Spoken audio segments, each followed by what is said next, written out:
इस क्लास में बात करते हैं डायरेक्शन रेशियो के बारे में। तो पिछले क्लास में हमने बात किया था डायरेक्शन कोसाइन के बारे में कि कोई भी अगर लाइन है तो उसका डायरेक्शन कोसाइन हम सिंपली यल एम एन से डिनोट कर सकते हैं। सपोज कर लो कोई भी लाइन ए बी है, ठीक है। तो हमने ए बी सपोज कर लो डायरेक्शन का direction cosine L M N denote कर दिया, ठीक है। Direction cosine of A B L M N. अब हम क्या करें, यल एम एन के अंदर कोई कांस्टेंट नंबर अगर मल्टीप्लाई करें तो हमको क्या मिलेगा वो लिखते हैं, ठीक है।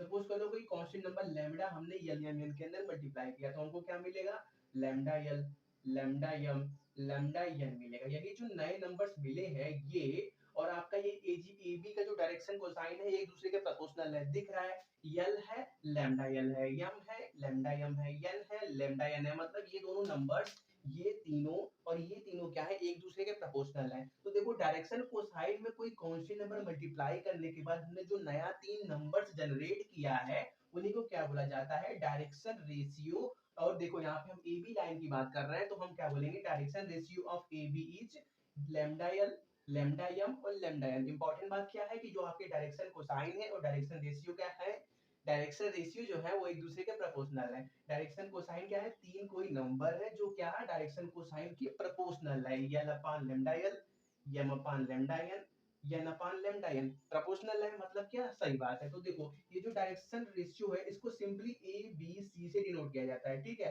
तो ए का वैल्यू क्या मिला हमको, ए का वैल्यू मिला लैम्डा एल के बराबर, बी का वैल्यू क्या मिला लैम्डा एम के बराबर, सी का वैल्यू क्या मिला लैम्डा एन के बराबर मिला, ठीक है। इंपॉर्टेंट बात वही है कि जो आपका ये लैम्डा है जीरो के बराबर नहीं होना चाहिए और कोई एक रियल नंबर होना चाहिए, ठीक है। अगर लैम्डा जीरो हो जाएगा तो वहां पे ये चीज वैलिड नहीं होगी, और लैम्डा कोई रियल नंबर होना चाहिए, इमेजिनरी नंबर नहीं होना चाहिए, ठीक है। तो देखो डायरेक्शन कोसाइन भी क्लियर था पिछले क्लास से। इस क्लास में डायरेक्शन रेशियो भी पता चल गया कि कोई भी तीन नंबर जो क्या हो डायरेक्शन कोसाइन के प्रोपोर्शनल हो, डायरेक्ट किसी लाइन के डायरेक्शन कोसाइन के प्रोपोर्शनल हो, तो वो तीन नंबर क्या कहे जाते हैं, डायरेक्शन रेशियो उसी लाइन के, ठीक है। तो बात करते हैं डायरेक्शन कोसाइन और डायरेक्शन रेशियो के रिलेशन के बारे में, ठीक है। तो वही लाइन, यही जो लाइन है उसी को उठा लो कि जो ए बी लाइन है उसका direction cosine L M N के बराबर है, डायरेक्शन रेशियो आपका ए बी सी के बराबर है, ठीक है। तो देखो अगर हम क्या करें, इनका रेशियो निकालें, इनके इंडिविजुअल को डिवाइड कर दें तो हमको क्या मिलेगा, मतलब अगर हम यल बाई ए करें और एम बाई बी करें, एन बाई सी करें तो हमको कोई कांस्टेंट नंबर ही मिलेगा। कैसे चेक कर लो, ए का वैल्यू क्या है लैम्डा एल है तो यहाँ पे क्या रखोगे, लैम्डा एल रखोगे। बी का वैल्यू क्या है लैम्डा एम तो यहाँ पे लैम्डा एम रखोगे। सी का वैल्यू क्या है लैम्डा एन है तो लैम्डा एन रखोगे। यम यम यन यल कैंसिल, मतलब हर जगह हमको one upon lambda one upon lambda one upon lambda मिलेगा, और लेमडा कोई कांस्टेंट नंबर है। मतलब ये सभी नंबर एक दूसरे के क्या है, इक्वल है। मतलब क्या, l upon a is equal to m upon b is equal to n upon c is equal to कोई कांस्टेंट नंबर लेमडा। ये जो लेमडा हमने लिया था वही कोई कोई कांस्टेंट नंबर के कर दो, ठीक है। क्योंकि देखो वन अपान लेमडा आ रहा है तो उनको सॉल्व करके सोच कर सपोज करो कोई नया कांस्टेंट नंबर के आया है, ठीक है। तो अगर हम किसी हमको अगर किसी कांस्टेंट का वैल्यू मिल जाए तो हमको रिलेशन मिल जाएगा डायरेक्शन कोसाइन और डायरेक्शन रेशियो के अंदर, ठीक है। देखो अभी ये पता चला कि डायरेक्शन कोसाइन और डायरेक्शन रेशियो एक दूसरे के प्रोपोर्शनल है, लेकिन एग्जैक्ट रिलेशन क्या है ये अभी तक नहीं पता चला। तो उसके लिए अगर हमको इस के का वैल्यू मिल जाए तो हमको इस इक्वेशन का यूज करके क्या मिल जाएगा, डायरेक्शन कोसाइन और डायरेक्शन रेशियो का क्या मिल जाएगा, रिलेशन मिल जाएगा, ठीक है। तो ये ऊपर का नोट कर लो, रफ कर देते हैं, कंटिन्यू करते हैं। तो देखो इस इक्वेशन को देखो, किसको कोई इक्वेशन वन बना दो, ठीक है। इसको देखो, और ये किसके बराबर है, इस कांस्टेंट नंबर के बराबर है, ठीक है। तो देखो यल का वैल्यू किसके बराबर मिलेगा, यल का वैल्यू ए के बराबर मिलेगा। सही बात है, यल का वैल्यू किसके बराबर मिला, ए उधर मल्टीप्लाई होगा ए के बन जाएगा। यम बाई बी किसके बराबर है, के बराबर। मतलब यम का वैल्यू किसके बराबर मिला, बी के बराबर। एन का वैल्यू किसके बराबर मिलेगा, सी के बराबर मिलेगा। सही बात है, यहाँ से इक्वलिटी से ये रिलेशन बनाया, ठीक है। इंपॉर्टेंट बात ये है कि अगर कोई लाइन का direction ratio, sorry direction cosine l m n है तो पिछले क्लास में हमने देखा था कि अगर इनके स्क्वायर किया जाए और सम किया जाए तो किसके बराबर आता है, वन के बराबर आता है। प्रूफ भी हमने देखा था। तो हम क्या कर सकते हैं, यही चीज को यहाँ पे अप्लाई करते हैं, ठीक है। इनको स्क्वायर करके सम करते हैं तो क्या मिलेगा हमको, L square plus M square plus N square is equal to one. मतलब एल किसके बराबर है, ए के, एम किसके बराबर है, बी के, और एन किसके बराबर है, सी के, ठीक है, इज इक्वल टू वन। तो के हर जगह है, के को बाहर कर लो, के स्क्वायर बाहर हो गया, अंदर क्या बचेगा, a square plus B square plus C square बचेगा। ठीक है, ए बी सी क्या है, उसी लाइन के डायरेक्शन रेशियो है, स्टार्टिंग में ही हमने मान लिया था। ठीक है, तो एक सेकेंड, इसको चलो इसको रफ कर दे और इसको रफ कर ले। ठीक है, तो देखो ये इज इक्वल टू क्या है, 1 के बराबर है। तो अगर हम के स्क्वायर का वैल्यू निकाले तो किसके बराबर मिलेगा, 1 upon a square plus B square plus C square के बराबर मिलेगा। अगर के का वैल्यू निकाले तो किसके बराबर मिलेगा, plus minus under root 1 upon under root ए square plus B square plus सी स्क्वायर। अंडर रूट 1 का मतलब 1 ही होता है, तो सिंपली के का वैल्यू क्या मिल जाएगा, plus minus 1 upon under root ए square plus B square plus सी स्क्वायर। क्या मिल गया हमको, कांस्टेंट के का वैल्यू मिल गया। ठीक है, अब इसी कांस्टेंट के का वैल्यू यहाँ पे पुट करो। ठीक है, तो देखो सॉरी यहाँ पे मत पुट करो, हमने जो रिलेशन ये वाला बनाया है यहाँ पे पुट करो। ठीक है, इसको इक्वेशन 1 बनाया था, इसको इक्वेशन 2 बना देना। फिर क्या करना, put equation, put value of के इन इक्वेशन 2। तो ठीक है, तो हमको क्या मिलेगा, पहले यल इज इक्वल टू ए के, तो ए का वैल्यू ये है, के का वैल्यू कितना है, plus minus 1 upon under root ए square plus B square plus सी स्क्वायर। फिर क्या, यम इक्वल टू क्या है, बी के, तो m equal to b, b का बी मतलब बी, के का मतलब प्लस माइनस अंडर रूट ए square plus B square plus सी square. और फिर क्या, यन, यन इसके बराबर है सी के बराबर, तो प्लस माइनस अंडर रूट ए square plus B square plus सी स्क्वायर। तो यही आगे रिलेशन डायरेक्शन कोसाइन और डायरेक्शन रेशियो के बीच। कोई भी अगर लाइन का डायरेक्शन कोसाइन यल या यन है और उसका direction ratio A B C के बराबर है, तो उनके बीच में ये रिलेशन होता है। ठीक है, यल इसके बराबर होता है, यम इसके बराबर और यन इसके बराबर होता है। ठीक है, नोट करो, कंटिन्यू करते हैं आगे।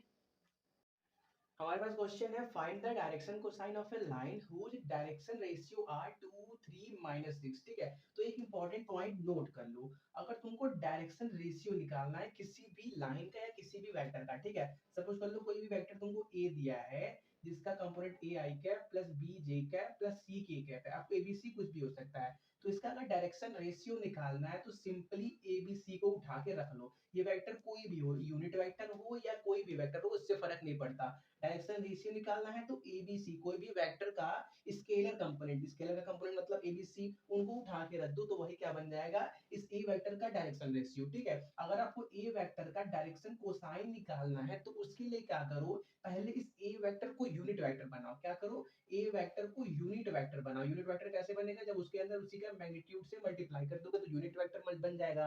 अब इस यूनिट वेक्टर बनने के बाद जो उसमें स्केलर कंपोनेंट बचेंगे वो क्या होंगे, इस ए वेक्टर के डायरेक्शन कोसाइन। जैसे इसकी बात करें तो इसका एक मतलब ए कैप निकालना है, ए मतलब यूनिट वेक्टर, तो a i cap plus b j cap plus c k cap, और क्या नीचे मैग्नीट्यूड आएगा। ए का मैग्नीट्यूड का मतलब ये एक्स वाई जो आपके आई जे के कंपोनेंट होते हैं उनका स्क्वायर, वो भी रूट में, मतलब नीचे क्या आएगा आपका a square plus B square plus C square आएगा। ठीक है, तो देखो हम क्या कर सकते हैं, अलग अलग कर सकते हैं। तो ए कैप को सिंपली क्या लिख सकते हो आप, a upon under root A square plus B square plus C square i cap plus b upon under root A square plus B square plus C square j cap plus c upon under root A square plus B square plus C square k cap. तो देखो ये जो आई जे के अब जो component बचते हैं ये और ये क्या बनेंगे, direction cosine of this vector. कोई भी वेक्टर दिया है उसका स्केलर कंपोनेंट उठा दो, वो क्या होगा, डायरेक्शन रेशियो। और अगर उसका डायरेक्शन कोसाइन बताना है तो पहले उसको यूनिट वेक्टर बना लो, फिर उसके बाद उसका यूनिट वेक्टर का जो आईजे का स्केलर कंपोनेंट होगा वो क्या बन जाएगा, ओरिजिनल वेक्टर का डायरेक्शन कोसाइन बन जाएगा। ठीक है, तो हम क्या करते हैं उसी इसी फॉर्म से अपने इस क्वेश्चन को सॉल्व करते हैं। तो हमारा डायरेक्शन रेशियो कितना दिया है, 2 6 और -3 दिया हुआ है। ठीक है, तो सपोज कर लो कोई हम रफ करते हैं थोड़ा सा, कि कोई भी हम, एक सेकेंड मार्कर ब्लू, कोई भी हमको एक ए वेक्टर दिया है जिसका कंपोनेंट 2 आई कैप 3 जे कैप और -6 के कैप है। ठीक है, तो अगर इसका डायरेक्शन रेशियो निकालोगे तो कैसे करोगे, 2 3 -6 को लेके इसी आई जे के स्केलर कंपोनेंट को लेके, तो वही हमको दिया हुआ है। अब क्या करना है, सपोज कर लो इसी ए वेक्टर का हमको डायरेक्शन कोसाइन निकालना है, तो उसके लिए क्या करना पड़ेगा, पहले ए वेक्टर को यूनिट वेक्टर में कन्वर्ट करना पड़ेगा। तो देखो ए कैप निकालो तो क्या होगा, 2 आई कैप प्लस 3 जे कैप माइनस सिक्स के कैप। अब इसका मैग्नीट्यूड निकालोगे तो कितना आएगा, अंडर रूट टू का स्क्वायर मतलब फोर, थ्री का स्क्वायर तो मतलब नाइन, माइनस सिक्स का स्क्वायर करोगे मतलब 36, तो ये कितना आ जाएगा 36, 9 45, 4 49, अंडर रूट 49 मतलब सिंपली नीचे कितना आ गया 7 आ गया। ठीक है, तो अब क्या करो अलग अलग कर दो, ए कैप का मतलब 2/7 आई कैप कर दो, प्लस 3/7 जे कैप कर दो, माइनस 6/7 के कैप कर दो। अब ये क्या है, यूनिट वेक्टर है, तो इस यूनिट वेक्टर के आई जे के का आप जो कंपोनेंट मिल रहा है आपको 2/7, 3/7 और माइनस 6/7, ये क्या है, वही वेक्टर का डायरेक्शन कोसाइन है। ठीक है, तो उसी तरह से ये जो आपका डायरेक्शन रेशियो दिया है किसी लाइन का, उसका डायरेक्शन कोसाइन क्या होगा, 2/7, 3/7 माइनस 6/7 होगा। ठीक है, नोट करो। नेक्स्ट क्वेश्चन है, so that the three points A B C are collinear. Collinear का मतलब तीनों पॉइंट एक ही लाइन के ऊपर आ रहे हैं, ये हमको प्रूव करना है। ठीक है, तो थोड़ा सा रफली अपना काम कर लो। अब क्या करो, ए बी कोई पोजीशन वेक्टर बनाओ। ठीक है, ए बी पोजीशन वेक्टर, ए का पॉइंट क्या है 2 -1 3 है, बी का कोऑर्डिनेट क्या है 4 3 1, तो ए बी पोजीशन वेक्टर बनाओगे तो उसका कोऑर्डिनेट क्या होगा 4 -2 मतलब 2 आई कैप होगा, प्लस 3 -1 मतलब यहाँ पे क्या हो जाएगा प्लस हो जाएगा, 4 जे कैप होगा, और क्या 1 -3 मतलब -2 के कैप होगा। ठीक है, अब क्या करो, एक बार आप ए सी क्या बोलते हैं पोजीशन वेक्टर बनाओ। ठीक है, तो देखो होगा क्या, ए यहाँ पे है सी यहाँ पे है, तो 3 -2 मतलब सिंपली आई कैप बचेगा, प्लस 1 -1 मतलब क्या +2 जे कैप हो जाएगा, और 2 और -3 मतलब कितना हो जाएगा यहाँ पे -1 के कैप हो जाएगा। ठीक है, तो देखो अगर हम बात करें ए बी के डायरेक्शन रेशियो के बारे में, ए बी का डायरेक्शन रेशियो क्या है 2 4 -2 है, और बात करें AC के डायरेक्शन रेशियो के बारे में तो वो कितना है 1 2 और -1 है। तो देखो अगर आप AC के डायरेक्शन रेशियो का जो नंबर है इसके अंदर कोई कांस्टेंट नंबर 2 मल्टीप्लाई करोगे तो क्या बनेगा, बनेगा 2 4 -2 बनेगा। मतलब अगर हम डायरेक्शन रेशियो AC और डायरेक्शन रेशियो AB को देखें तो वो क्या है, एक दूसरे के प्रोपोर्शनल है। जब AC में 2 मल्टीप्लाई करा जाएगा तो एग्जैक्टली AB के डायरेक्शन रेशियो के बराबर मिल जाएगा। कहने का मतलब ए बी का जो डायरेक्शन रेशियो है वो क्या ए सी के डायरेक्शन रेशियो के क्या है, प्रोपोर्शनल है। क्या प्रोपोर्शनल है। ठीक है, लेकिन इंपॉर्टेंट बात क्या है कि जो ए बी लाइन है वो कहां से पास हो रही है, ए से पास हो रही है। सपोज कर लो आपका ये लाइन है, ये ए बी लाइन ए से पास हो रही है और बी की तरफ जा रही है। फिर क्या ए सी लाइन है वो भी क्या ए से पास हो रही है और कहीं सी की तरफ जा रही है। ठीक है, इसका मतलब दोनों पॉइंट क्या है, एक दूसरे के दोनों लाइन ए बी और ए सी एक दूसरे के क्या है पैरेलल है। तो यहाँ से क्या मिला, a B is parallel to a c. लेकिन इंपॉर्टेंट बात क्या है कि दोनों लाइन एक कॉमन पॉइंट ए से स्टार्ट हो रहे हैं, दोनों लाइन पैरेलल भी हैं और कॉमन पॉइंट ए से स्टार्ट हो रहे हैं। मतलब क्या, तीनों पॉइंट आपके एक ही लाइन पे होंगे, तभी ऐसा कंडीशन क्या है पॉसिबल है। ठीक है, पहले क्या करना, इसको रफली इतना बना लेना, फिर क्या कर लेना, इसी का आई के कंपोनेंट लोगे तो आपको डायरेक्शन रेशियो मिल जाएगा ए बी और ए सी का।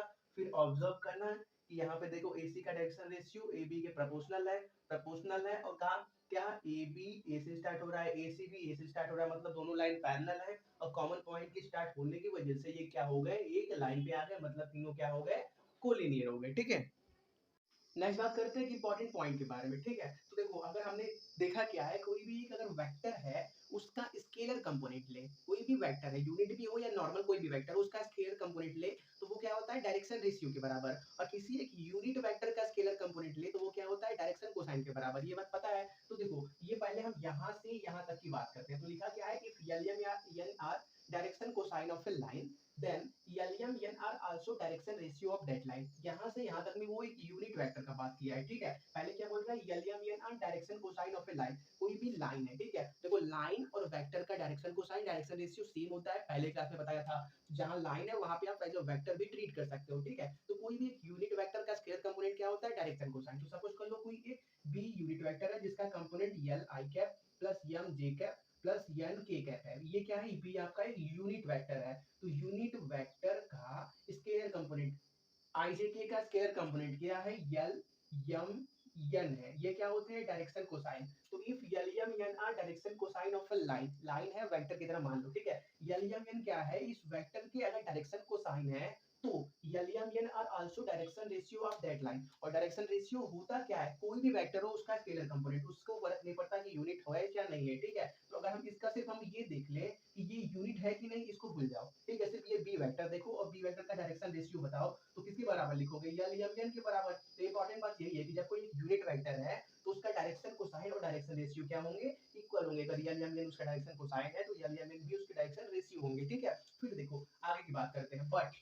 if ABC are direction ratio of a line, then ABC are direction cosine of that line if and only if a square plus b square plus c square is equal to 1, ठीक है। आप कोई normal vector ले लो, कोई suppose कर लो d vector है जिसका component a i cap plus b j cap है प्लस c k कैप है, ठीक है। तो इसका डायरेक्शन रेशियो सिंपली क्या लिखोगे, direction ratio a b c लिखोगे। ये कौन सा वेक्टर है, यूनिट वेक्टर की नहीं, हमको नहीं मालूम, हमको सिर्फ मालूम है कि d कोई भी वेक्टर है, ठीक है। तो देखो जहां पे वेक्टर बोल रहे हैं वहां पे लाइन भी समझ लेना है, बार-बार बताना पड़ रहा है, ठीक है। तो देखो डायरेक्शन रेशियो हो गया। अब फिर क्या बोल रहा है कि एबीसी डायरेक्शन कोसाइन भी हो सकता है, क्या इसी लाइन का एबीसी डायरेक्शन कोसाइन भी हो सकता है, लेकिन जब ये कंडीशन फॉलो हो, डायरेक्शन कोसाइन अगर कोई भी लाइन है उसका डायरेक्शन कोसाइन एबीसी हमने बता दिया, तो इंपॉर्टेंट बात क्या है कि अगर हम a square plus B square plus C square करेंगे तो किसके बराबर आना चाहिए, 1 के बराबर आना चाहिए। तो क्या बोल रहा है कि if ABC are direction ratio of a line, अगर ABC किसी लाइन या वेक्टर के डायरेक्शन रेशियो है, then ABC are a direction cosine of that line। ABC direction cosine भी हो सकते हैं, direction cosine A B C भी हो सकते हैं of that line if and only if a square plus B square plus C square किसके बराबर आ जाए, 1 के बराबर आ जाए तभी। पहला क्या है, यूनिट वेक्टर की बात कर रहा है, सेकंड में कोई भी नॉर्मल वेक्टर की बात कर रहा है, डायरेक्शन रेशियो डायरेक्शन कोसाइन वहां पे भी बराबर हो सकते हैं, लेकिन इंपॉर्टेंट बात ये है कि जब आपका ये सिचुएशन क्या हो फॉलो होगा तभी, ठीक है, नोट करो। नेक्स्ट हमारे पास एक थ्योरम है, if the length of a line OP through the origin is R, ठीक है। कोई भी हमारे पास एक लाइन है जो ओरिजिन से पास हो रही है, कौन सा लाइन है, ओपी लाइन है, उसका लेंथ आर है, ठीक है। Then the coordinates of P, ये जो पी पॉइंट है इसका coordinate L R M R N R होगा, जहां पे एल एम एन क्या है, इसी ओपी लाइन के डायरेक्शन को साइन है। हमको क्या करना है, यही बात प्रूफ करना है कि ये पी का कोऑर्डिनेट होगा कि नहीं होगा, ठीक है। एल एम एन क्या है, इसी ओपी लाइन के डायरेक्शन कोसाइन है, ठीक है। तो देखो हमको दिया क्या है कि L M N direction cosine है। डायरेक्शन कोसाइन क्या होते हैं, किसी यूनिट वेक्टर के स्केलर कंपोनेंट। तो सपोज कर लो वही एक ओपी यूनिट वेक्टर होगा कोई जिसका scalar component L M N है, तो आई जे के लगा दोगे तो क्या मिल जाएगा, हमको यूनिट वेक्टर मिल जाएगा। तो L I cap M J cap plus N K cap, ये क्या मिल गया हमको, ओपी कोई यूनिट वेक्टर मिल गया, ठीक है। तो देखो कोई भी यूनिट वेक्टर बराबर किसके होता है, कोई भी यूनिट वेक्टर सपोज कर लो कि कोई यूनिट वेक्टर है तो किसके बराबर होता है, उस वो ओरिजिनल वेक्टर अपान उस वेक्टर के मैग्नीट्यूड के बराबर होता है। तो ये जो ओपी आपने यूनिट वेक्टर लिखा हुआ है वो किसके बराबर होगा, वो आपका उस ओपी ओरिजिनल वेक्टर और ओपी के जो ओरिजिनल वेक्टर में उसी के मैग्नीट्यूड से डिवाइड कर दिया गया होगा, तो हमको एक नया क्या यूनिट वेक्टर मिला होगा, ठीक है। मतलब क्या ये जो लिखा हुआ है L I cap plus M J cap plus N K cap वो किसके बराबर है, OP upon magnitude of OP के बराबर है, ठीक है। तो अगर हम सिंपली ओपी वेक्टर निकाले तो किसके बराबर होगा, ओपी यूनिट वेक्टर इनटू में क्या, मैग्नीट्यूड ऑफ ओपी, ठीक है। तो देखो बात करते हैं, मैग्नीट्यूड ऑफ ओपी कितना है, आर के बराबर है। ओपी का लेंथ कितना दिया है, आर के बराबर, मतलब मैग्नीट्यूड हमको आर मिल गया। ओपी यूनिट वेक्टर कितना है आपका, L I cap plus M J cap plus N K cap और इनटू में क्या, मैग्नीट्यूड मतलब क्या आर, ठीक है। तो देखो सॉल्व करोगे तो क्या मिलेगा, सिंपली मल्टीप्लाई करो, ठीक है। तो ओपी वेक्टर क्या मिल जाएगा हमको, L I cap L R I cap plus M R J cap plus N R K cap, ठीक है। तो देखो ओपी वेक्टर है क्या, ओरिजिन से पी की तरफ जा रहा है, ओरिजिन का कोऑर्डिनेट 0 0 0 होता है, तो पी का कोऑर्डिनेट क्या होगा, आई जे के का स्केलर कंपोनेंट। जो क्या मिला हमको, अगर हम पी के कोऑर्डिनेट की बात करें तो हमको मिला एल आर एम आर और एन आर, ठीक है। यही बात हमको क्या करनी थी, इस थ्योरम में प्रूफ करनी थी, नोट कर लो।